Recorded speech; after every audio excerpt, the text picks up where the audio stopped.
Salam sejahtera bagi kita semua. Shalom, apa kabar Bapak Ibu Saudara? Saya berharap kita bersemangat menjalani hari ini bersama dengan Tuhan. Beberapa hari lalu, sekelompok orang datang ke rumah mantan Presiden Pak Jokowi.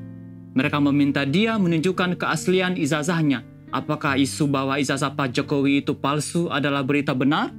Atau berita bohong? Atau hoax? Kita tidak akan membahas ini panjang lebar.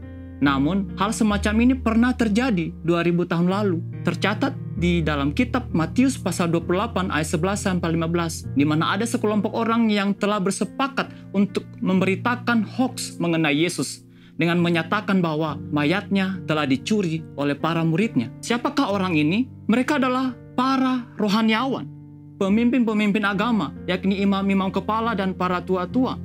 Mereka telah memutuskan untuk melakukan tindakan kejahatan dengan menyuap para serdadu dengan sejumlah besar uang dan menyuruh mereka untuk menyebarkan berita bohong atau hoax. Mereka adalah orang yang sama yang telah menolak mengakui Yesus sebagai Mesias yang dijanjikan itu. Merekalah yang menyalibkan orang yang tidak bersalah, yaitu Yesus. Seharusnya dengan peristiwa kebangkitan Yesus, semakin meyakinkan mereka bahwa Yesus adalah Mesias itu. Tetapi mereka telah mengeraskan hati. Mereka tidak mau percaya, tidak mau bertobat. Dan juga mereka menghambat orang lain untuk percaya kepada Yesus dan kebenaran-kebenaran yang telah disampaikannya. Itulah sebabnya mereka bergiat untuk menyebarkan hoax dengan sengaja supaya dapat menipu dan mengelabui banyak orang.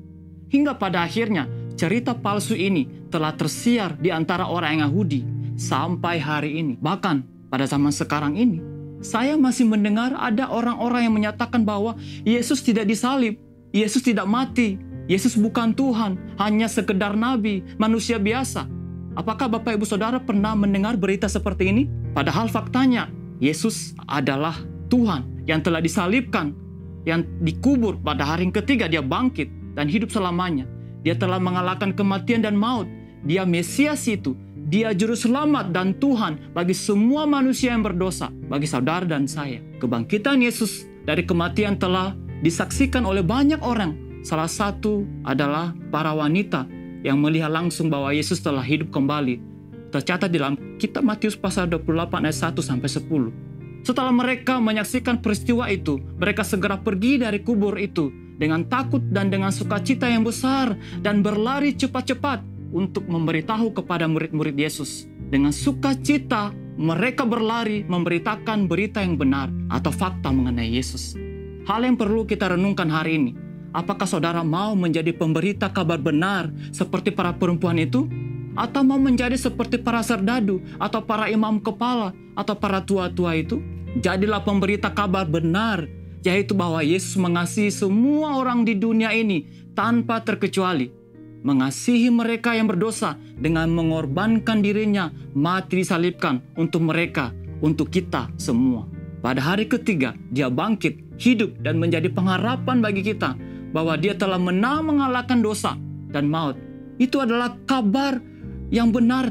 Ini adalah faktanya. Mari Bapak Ibu Saudara, beritakanlah semuanya ini. Mulai dari orang-orang terdekat kita, keluarga kita, teman kita, bangsa kita. Selain itu, mari kita bersemangat untuk giat mendukung para pemberita kabar yang benar dengan memberi dukungan doa, daya, dan dana seperti yang sudah kita lakukan dalam persembahan misi sedunia atau WF, sehingga kabar yang benar ini dapat tersiar sampai ke seluruh dunia.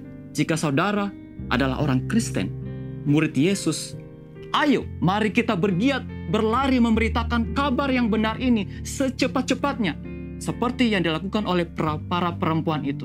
Yesus pernah bersabda, jangan takut, pergilah, beritakanlah. Amin. Mari kita berdoa. Terima kasih Yesus, Engkau adalah kabar baik itu. Mampukan kami untuk pergi memberitakan kabar yang benar. Jadikanlah kami saksi yang benar. Terima kasih Tuhan atas penyertaan-Mu. Di dalam nama Yesus kami berdoa. Haleluya.